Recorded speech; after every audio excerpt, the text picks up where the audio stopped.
Retornamos hoje com mais um programa Encontro com Divaldo. As guerras sempre são lamentáveis. Todas elas são perversas. Todas as criaturas, quando entram em litígio, libertam os instintos agressivos e asselvajam-se.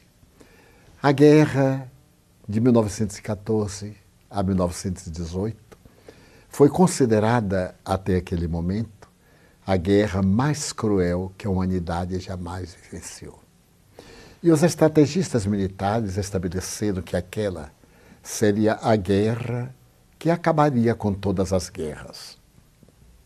Como podemos constatar, não foi exatamente isso que aconteceu. Continuamos em belicosidade. As guerras sucedem-se, os atos de terrorismo, as perseguições derivadas da impiedade, do fanatismo religioso. Hoje todos choramos a tragédia do Iraque, a invasão desses fanáticos mais perversos do que aqueles que fazem parte da Al-Qaeda. Embora se diga que eles são um dos braços dessa mesma entidade cruel que transformou a parte do mundo, ou o mundo inteiro, no começo do século XXI. Então vivemos os estertores da agonia. E Jesus referiu-se com muita propriedade no sermão profético, conforme Marcos número 13. Quando ouvirdes o clamor de guerras e de pestes, seriam sinais de uma nova era. Mas desejamos deter-nos numa guerra que passou algo despercebida tanto pelos historiadores como pela sociedade, e que estava embutida durante a Primeira Grande Guerra, a guerra dos turcos otomanos contra os armenos, por uma questão de intolerância racial, uma guerra de etnias entre os anos de 1915 e 1917. A crueldade dos turcos otomanos foi tão perversa e ultrapassou os limites do suportável, que nesses 2 anos foram assassinados 1.500.000 armenos. Na estatística oficial, o que pode ser entendido como uma cifra inferior à realidade. Mas nos iremos deter em um momento dessa calamidade, quando um dos chefes de grupo adentra-se por uma aldeia na Armênia e invade uma casa. Ele com seu pequeno grupo de soldados. Era um homem atarracado, a cabeça com um quepe, uma chibata na mão, a arma no coldre, na cintura. E então ele entra na sala, está uma família reunida. Os pais e 2 jovens, uma de 12, outra de 15 anos. E ele, sem a menor cerimônia, mata os pais diante das 2 jovens. Pega a mais moça e entrega a soldadesca para que a violente. E ali mesmo, na praça, na rua, ela é estuprada até a morte. E a irmã de 15 anos é por ele dominada e leva para sua casa bordel. Certamente era um psicopata sexual, porque havia outras jovens escravas armenas a seu serviço. E ela ficou ali na mais terrível servidão, porque esta é uma crueldade inominável. Não mata o corpo, mata a alma, mata a vida. A vítima de um estupro, de uma violência sexual, guarda essa marca indefinidamente. Odeia o mundo e vê na criatura humana o representante daquela agressão, o animal violento que a destruiu. Durante 2 anos, ela fica a serviço desse homem rebelde, mas consegue fugir com mais 2 outras jovens. Termina a guerra em 1917, ela se evade por volta de 18 a 19, e durante os anos 20, porque a Armênia foi destroçada, ela resolve estudar. E depois de haver passado por infinitas humilhações, ela viaja para a Turquia. e termina por matricular-se na escola de enfermagem. Torna-se uma enfermeira exemplar e vai trabalhar no hospital de emergência em Istambul. Revela-se uma verdadeira e hábil enfermeira.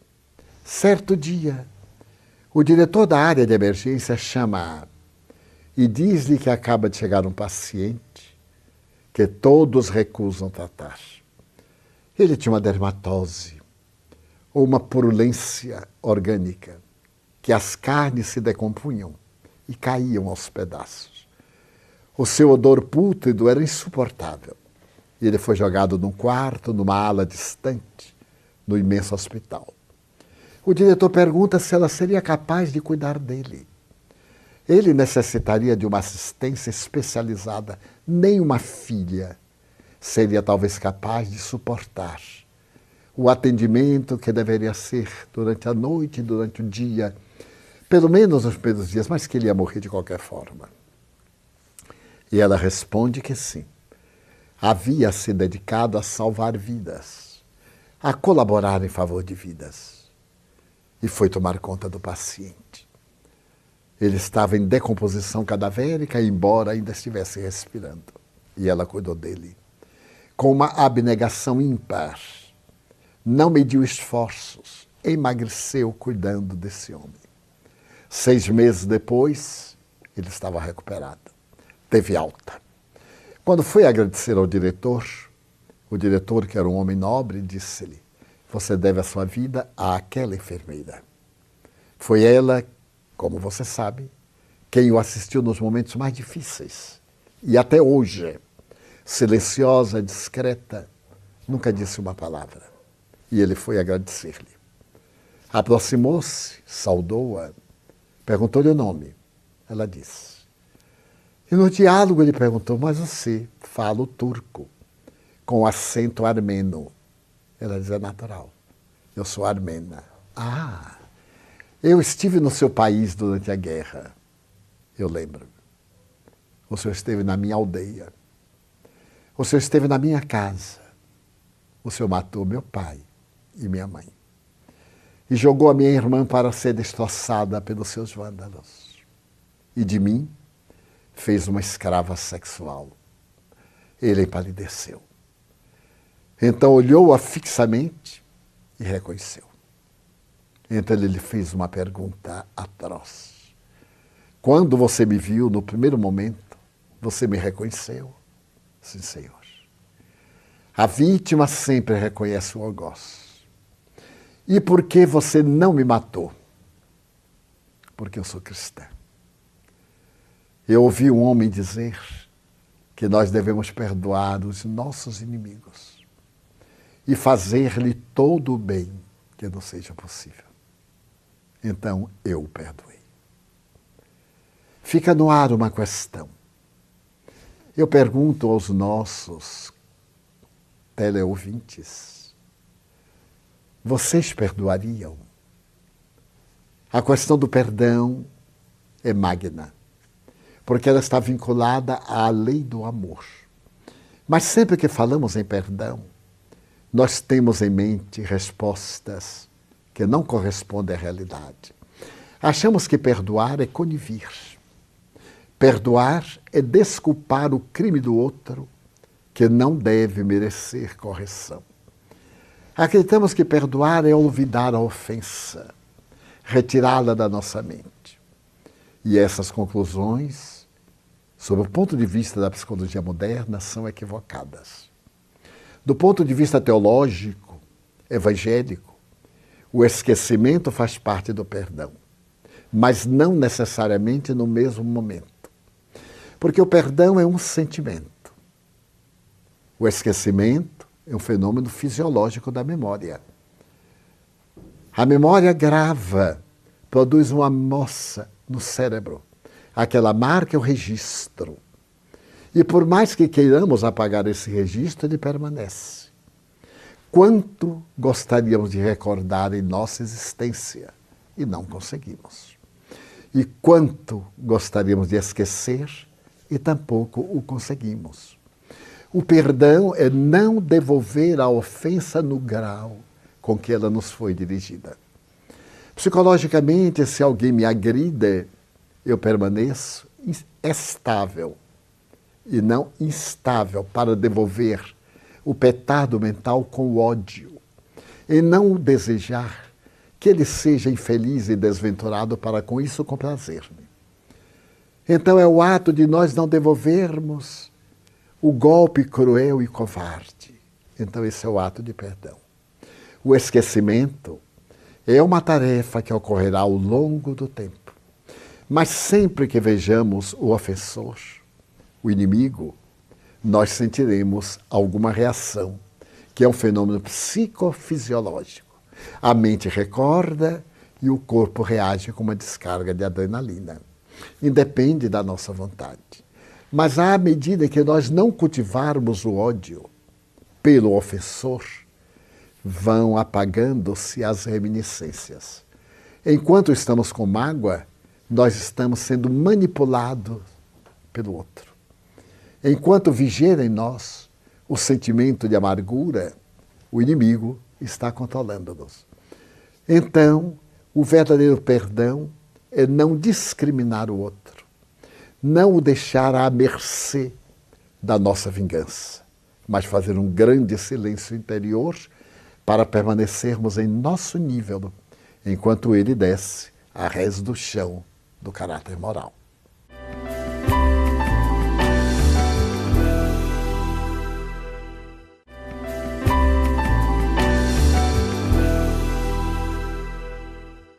Perdoar é não retaliar, desejando no íntimo que o indivíduo pague o alto preço da sua incúria.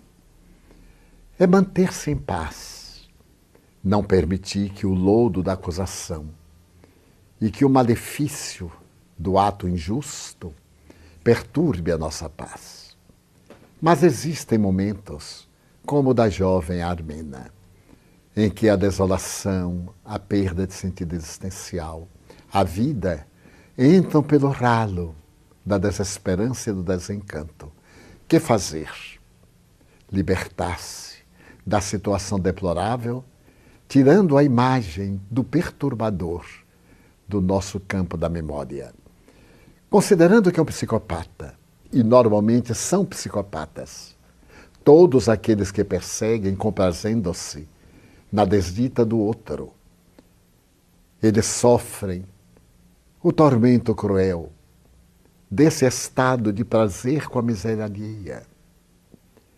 Então é necessário que a vítima compraza-se, sem qualquer masoquismo, considerando que a vítima é abençoada por Deus e à luz da psicologia espírita, temos uma solução fantástica. Ninguém sofre sem uma causa anterior. Há, portanto, o motivo pelo qual nós passamos pelo sofrimento. Naturalmente que as leis cósmicas não necessitam de alguém para que erga a clava da justiça e cobre os nossos débitos. Porque existem os fenômenos sísmicos arrasadores, os problemas morais inquietantes, os próprios conflitos, as enfermidades degenerativas, as desgastantes, aquelas que nos consomem interior e exteriormente. Quando alguém assume a postura de cobrador, já está a um passo da infelicidade. E ao executar a cobrança, é inevitavelmente desditoso, porque ele passa a ser um devedor. Por isso que a reencarnação, em nos esclarecendo as razões dos sofrimentos humanos, também nos acena com uma grande esperança. Alegre-se por redimir-se. Graças a este fato da sua redenção, você pode semear esperanças para o dia de amanhã. Somos permanentes semeadores. Da mesma forma que hoje colhemos a amargura, a perseguição daqueles que foram talvez nossas vítimas, ou das leis que foram ultrajadas por nós, e eles são os instrumentos que se permitiram a cobrança, naturalmente nós podemos agora semear também luzes e bênçãos que nos clarearão os caminhos do futuro. É a proposta da cruz. Quando nós falamos em cruz, em estado cruciforme, em estado de entrega a Deus, causa surpresa, porque a nossa é uma cultura utilitarista, é uma cultura misantropa, é uma cultura, acima de tudo, egoísta, em que o prazer tem um sentido prioritário, não a felicidade, o prazer sensorial. E todo o prazer sensorial é muito rápido. Ele passa célere, como uma névoa que vai diluída pelo sol que a aquece. Então a realidade que nos aquece tira de nós a ilusão. Então é necessário que nós consideremos que estamos na Terra para um trabalho de renovação, de conquista de felicidade, também de prazer. As alegrias fazem parte do nosso contexto, como as tristezas. Mas quando somos abençoados por um grande sofrimento, vítimas de uma perseguição, como essa moça, por que ela? Por que seus pais? Por que sua irmã? Razões são exuberantes dos divinos códigos da justiça, que teriam eles feito em outra reencarnação. Por isso o perdão é essencial, porque interrompe a onda do mal. Senão, ficaríamos nessa roda repetitiva que os indianos chamam roda de samsara. Então vem, paga, outro cobra, vem, paga, outro cobra. Alguém tem que interromper esta roda contínua de pagamento, de sofrimento, através do amor. Então o amor dilui as vibrações torpes do ódio. Diz Allan Kardec com bela propriedade no Evangelho segundo o Espiritismo: não se pode amar o inimigo como se ama o amigo. Quando Jesus manda que amemos o inimigo e o ajudemos, naturalmente que não pede que seja o amor igual ao que temos àqueles que nos amam, porque aí entra no nosso emocional. Há um ditado um pouquinho grotesco, mas o cão fica onde encontra agrado. A criatura humana, onde é acarinhada, tem mais a tendência de afeiçoar-se. Quem é que se afeiçoa às chibatadas, a agressões, a atitudes inamistosas contínuas, exceto se a pessoa tem uma problemática de natureza masoquista. Mas o indivíduo normal, é claro que ele espera também retribuição. Mas na questão do perdão, é necessário que nós coloquemo-lo como sendo uma atitude interior de respeito ao outro, que tem o direito de ser infeliz porque assim o elegeu. Mas que nós não nos permitamos estar na mesma faixa, descendo ao seu nível, através de uma atitude incompatível, porque do contrário nos igualaremos a ele. Na Áustria, como também na Alemanha, alguns judeus sobreviventes formaram grupos de justiceiros. Foi um período terrível depois da libertação, porque eles conseguiram caçar os nazistas, que haviam fugido dos campos de concentrações, os chefes, e matavam-nos impiedosamente. Quer dizer, eles foram iguais aos nazistas, porque nada justifica que eles tomassem nas mãos a justiça, mas que o fizessem, como Simon Wiesenthal, que organizou um grupo com o Serviço Secreto de Israel para que fosse feita justiça. Então eles eram entregues às autoridades, eram julgados dentro das leis e, naturalmente, eram-lhes aplicadas as punições compatíveis à hediondez dos seus atos. Desta forma, o objetivo do perdão é diminuir os efeitos danosos em nós. Mas se alguém justamente nos põe para fora do trabalho, porque não gosta de nós, se alguém adultera, é tão terrível essa traição, como é que nós ficamos como vítimas? E na situação de vítimas, nós estamos muito bem, porque o outro é que se comprometeu perante a consciência. E como tudo na Terra é muito ligeiro, tudo é impermanente, logo aquele que foi elegido dá-se conta que não era o ideal. Trocou para pior, porque depois da convivência, quando o outro se desvela, nós vamos constatar que no mundo as criaturas mudam de nome e mudam de endereço, mas são mais ou menos semelhantes e algumas de valor moral equivalente. Nós trocamos de experiências de sofrimento. Conheço casos dolorosos. Uma amiga optou por trocar de companheiro e traiu o marido dentro do lar. Casou-se com outro. Só que ela não sabia que ele era um depressivo crônico e que era um sadomasoquista. O que ela sofreu no relacionamento novo, enquanto que o marido, a vítima, depois de passar pela vergonha moral, pelo dano, consociou-se com uma alma excelente. Tiveram filhos, o que não existiu no primeiro casamento. Ela, que se equivocou, também teve filhos. E ele passou a odiar o filho. Então me queixava ela. Por que eu estou sofrendo tanto? E um dia eu lhe disse, mas o que você fez ao seu marido é indesculpável. Você tinha o direito de trocar de parceiro, mas não dentro de casa. No seu leito, no leito conjugal, enquanto o marido estava viajando. E você se vincula a um amigo dele. Minha filha, tenha paciência. Gosto muito de você. E, ademais, você é espírita. Você entende das leis da reencarnação. Então, agora, resgate o erro atual. Não é de uma encarnação passada. É de há 5 anos, de há 8 anos. Resgate-o. Sofram. Ajude o novo companheiro infeliz que veio até você e você adotou fascinada pelo atormentado desejo da libido. Agora ajude-o a sair da situação deplorável que se encontra, para que não venha criar um outro fenômeno de débito para com uma segunda pessoa. Dessa forma é necessário que vejamos o outro, aquele que trai, aquele que comete o erro, como um indivíduo atormentado, que perdeu a direção de si mesmo. Eu me recordo de um pensamento de um filósofo inglês, a quem sempre me refiro, Thomas Hardy, há 280 anos, fazendo uma análise da Inglaterra do seu tempo, ele dizia que o ser humano perdeu o endereço de Deus. Hoje eu lhe acrescentaria, e a criatura atual perdeu o endereço de si mesmo, porque estamos perdendo o nosso conceito de valores. Quais são os valores éticos que nós abraçamos? Temos a resposta, todo mundo faz assim. Mas numa época de epidemia, em que a maioria está doente, saúde não é a epidemia. São aqueles poucos que ainda estão saudáveis, que são os remanescentes da saúde. Então nós necessitamos de valores éticos para não cometermos os deslizes que são os filhos dos vícios que tanto nos afligem.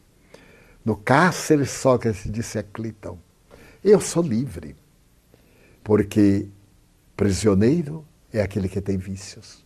Aonde quer que ele vai, os vícios vão com ele. Pensemos bem nisto.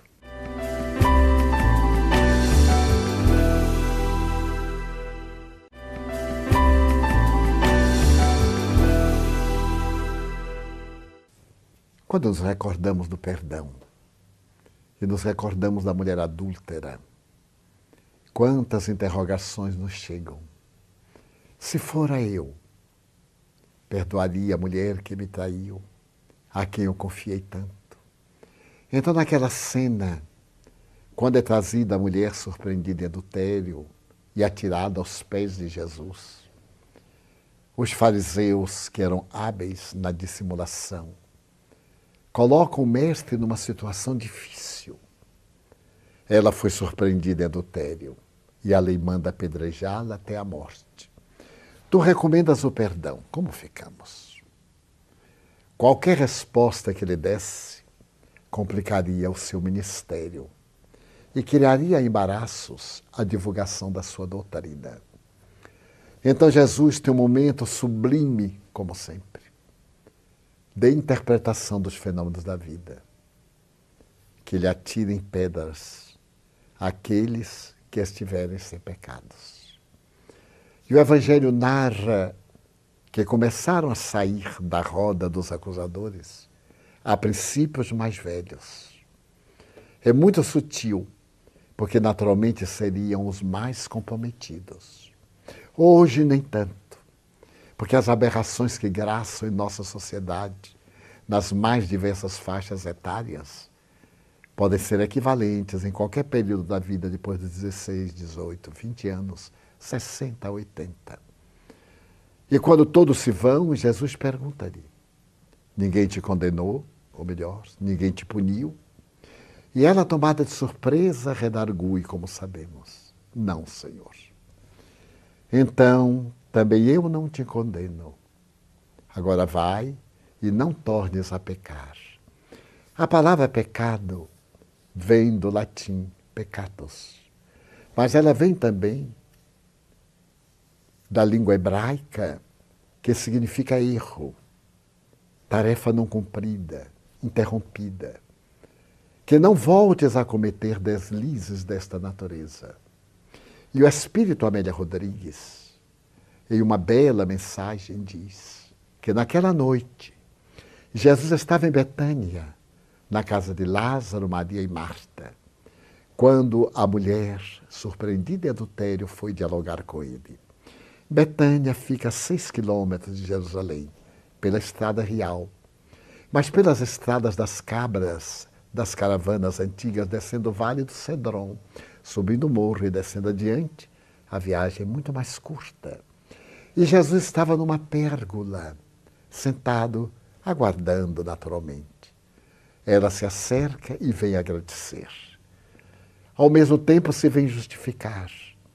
Ela diz-lhe que não pecou por vício, pecou por abandono. O marido que antes era devotado, que lhe havia enriquecido o coração de ternura, agora passava as noites em bordéis. Entregava-se à jogatina. Tinha várias companhias. E levou para casa o lobo, que terminou por devorá-la.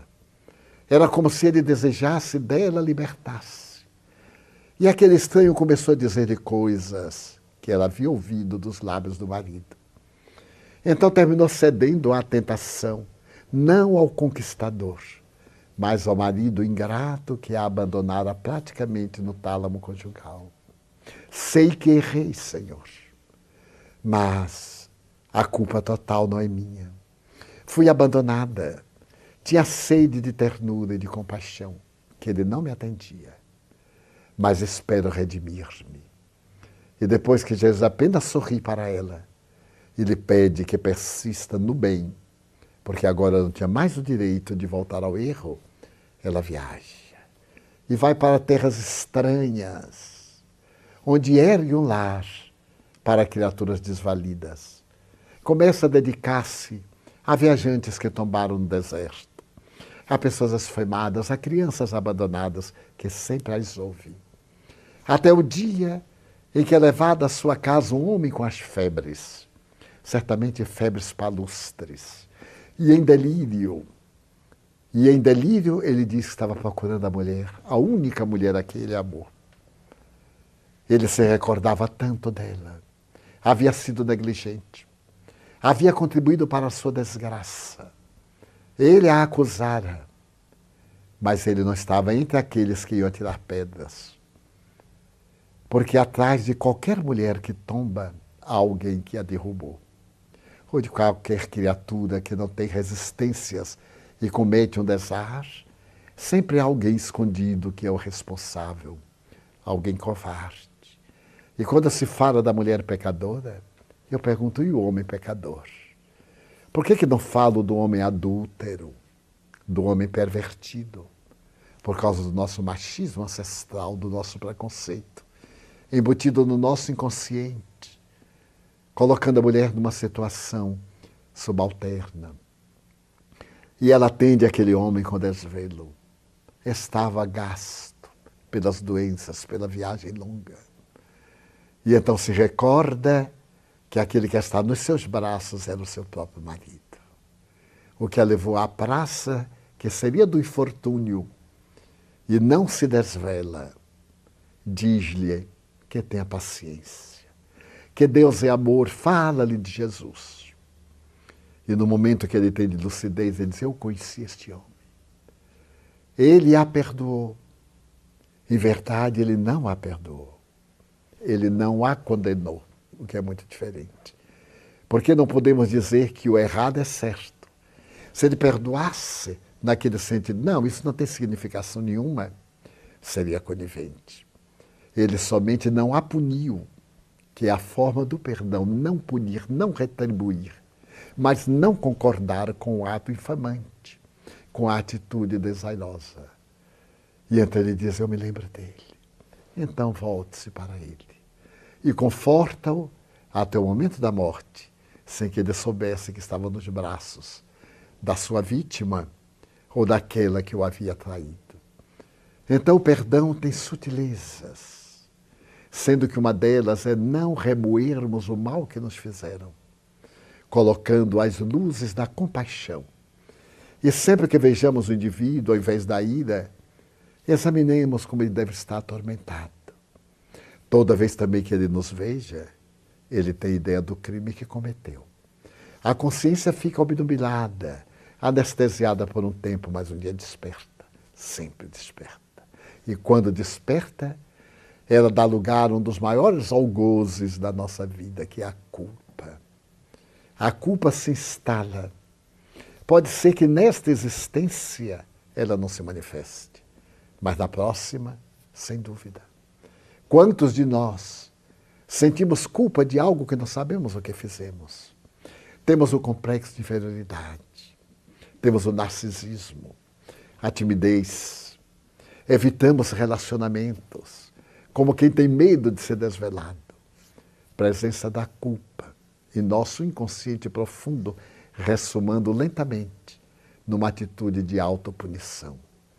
Por isso a psicologia do perdão é relevante. E o gesto da Armena esculpe-se-nos na alma como sendo o ideal.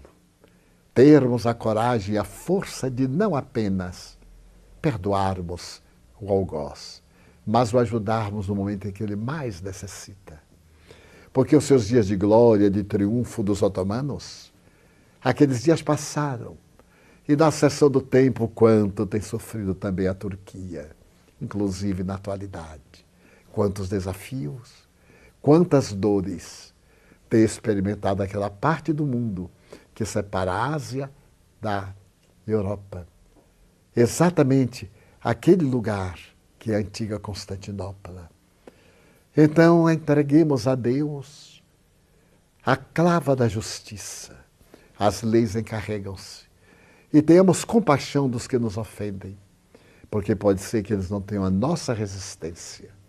E no momento do testemunho, eles experimentem uma angústia muito maior do que a nossa. Ou talvez falhem, entregando-se a atos de violência, de terrorismo, de agressividade e até mesmo de autodestruição física, tombando nas malhas cruéis do suicídio.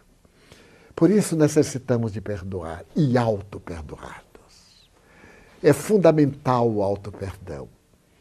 Nada de ficarmos autopunindo-nos.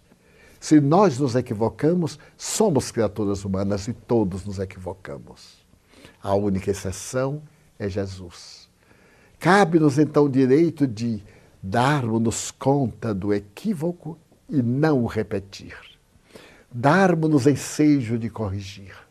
Sairmos da queda, levantarmos-nos, sem culpa, e não voltarmos à situação dolorosa que nos permitimos no momento de vigilância. Quantas pessoas estão autoconsumindo-se na culpa dos seus erros de um aborto, por exemplo, delituoso, que é grave, sem dúvida. Mas quantos meios existem para a reabilitação? Se o aborto tem um peso muito grande na economia da nossa realidade espiritual, o bem tem a força sublime da reparação. Anula todo o mal que fizemos. Ajude alguém. Socorra uma criança. Contribua para a sua educação. Favoreça com um sorriso, com um ato de gentileza. Ou entregue-se a Deus se ainda é jovem, pedindo-lhe a oportunidade reparadora de ter nos braços aquele que recusou. Então o auto-perdão é tão fundamental como o alo-perdão. Perdoar, pois, não 7 vezes, mas 70 vezes, 7 vezes, o que equivale indefinitivamente. Então voltamos à questão inicial. Você perdoaria aquele algoz? Sim, perdoaria. Porque ele era profundamente infeliz. talvez com conflitos inomináveis, necessitado de compaixão. Até a próxima semana.